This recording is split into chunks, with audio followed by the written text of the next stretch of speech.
Professor Hélio Santos, no livro A Busca de um Caminho para o Brasil, a trilha do círculo vicioso, ele faz uma narrativa e uma retrospectiva para mostrar a todos nós o motivo pelo qual ainda permanece a brutal desigualdade racial aqui no Brasil.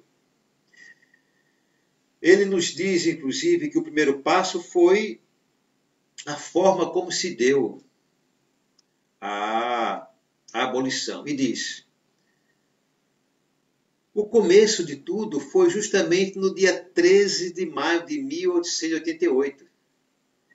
Joaquim Nabuco já havia dito que não era simplesmente determinar o fim do escravismo, mas implementar políticas que revertessem os danos acumulados pelos negros ao longo dos séculos, 350 anos. Sem isso, não haveria mudança na sociedade brasileira, àquela altura enraizada até a medula no escravismo. Então e aí, a partir desse momento, já começamos a sentir o drama, porque a partir de então, os negros não tiveram mais condições de competir, inclusive com os imigrantes. Houve uma condenação, uma imobilidade social.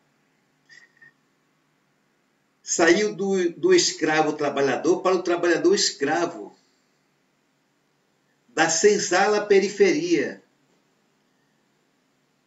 A periferia física, que é o local, e a posição social de subalternidade. Sem acesso à educação, sem acesso à qualificação. E aí? Então ele fala, a forma como se deu a abolição é o primeiro passo da trilha do círculo vicioso. O segundo passo da trilha do círculo vicioso é o dilema baixa renda e escolaridade inferior. Ora, sabemos que quanto maior a escolaridade, maiores são as possibilidades de encontrar o melhor emprego e, a partir daí, ter uma melhor renda. Mas se você não tinha acesso à qualificação, acesso à educação, então você estava condenado a sempre ter subempregos que davam sempre uma renda muito baixa. Com uma renda baixa, como você vai investir em educação, em ensino, em qualificação? Renda baixa, escolaridade inferior, a mínima possível. Então, são essas questões. Aí ele fala, olha, a partir daí, você tem um dilema.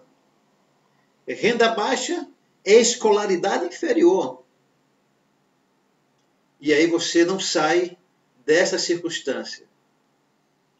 E vai legando às suas gerações, vai legando às futuras gerações essas impossibilidades. O terceiro passo da trilha do círculo vicioso é a visão da sociedade. A sociedade, com a sua miopia, propicia todas as dificuldades ao negro, sem que para isso tenha que assumir, com todas as letras, esta secular postura.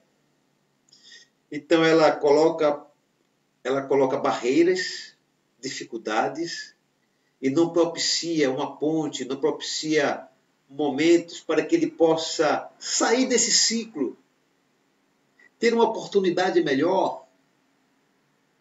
Então, essa dificuldade que a sociedade impõe é justamente aí o terceiro passo do ciclo vicioso. O quarto passo é a introjeção do racismo e do preconceito.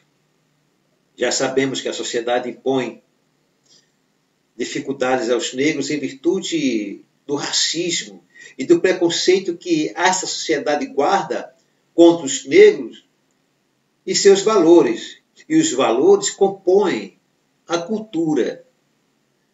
E vai chegar um momento, nesse processo, que o próprio negro vai colaborar, vai começar a concordar que isto é verdade e vai internalizar o racismo e os preconceitos, se desvalorizando, havendo uma baixa autoestima. O quinto passo da trilha do ciclo vicioso é a não identidade étnica e racial do negro brasileiro. É o resultado da visão da sociedade que não tem o negro com seus valores em boa conta e o discrimina. Ao desvalorizar a si mesmo, deixam de existir as condições de assumir uma identidade autêntica. Por quê? Está em baixa autoestima. Então, na baixa autoestima, não se valoriza, internaliza o racismo e o preconceito, acredita que é isto mesmo e passa a também não assumir uma identidade autêntica. O sexto passo da trilha do círculo vicioso é a impossibilidade de alterar a situação mediante um discurso militante. Ora, quando não há uma identidade racial, como acabamos de ver, o negro e o mestiço, por não se identificarem com a causa étnico-racial, vão dizer: isso não é comigo, não me atinge, não tenho nada a ver com isso. Se eles dizem isso, então não haverá realmente uma mobilização para modificar uma realidade cruel, diga-se de passagem. Se não há uma mobilização para mudar uma realidade cruel, o que haverá então? A manutenção das dificuldades, a manutenção das desigualdades. Fazendo uma breve retrospectiva, o racismo, quando se atribui a um grupo determinados aspectos negativos em razão de suas características físicas ou culturais. Também vamos encontrar o racismo individual ou pessoal.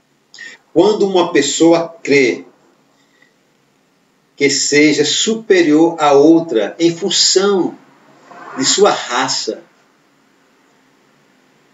sabendo que existe o racismo individual, pessoal, vamos agora identificar o racismo institucional.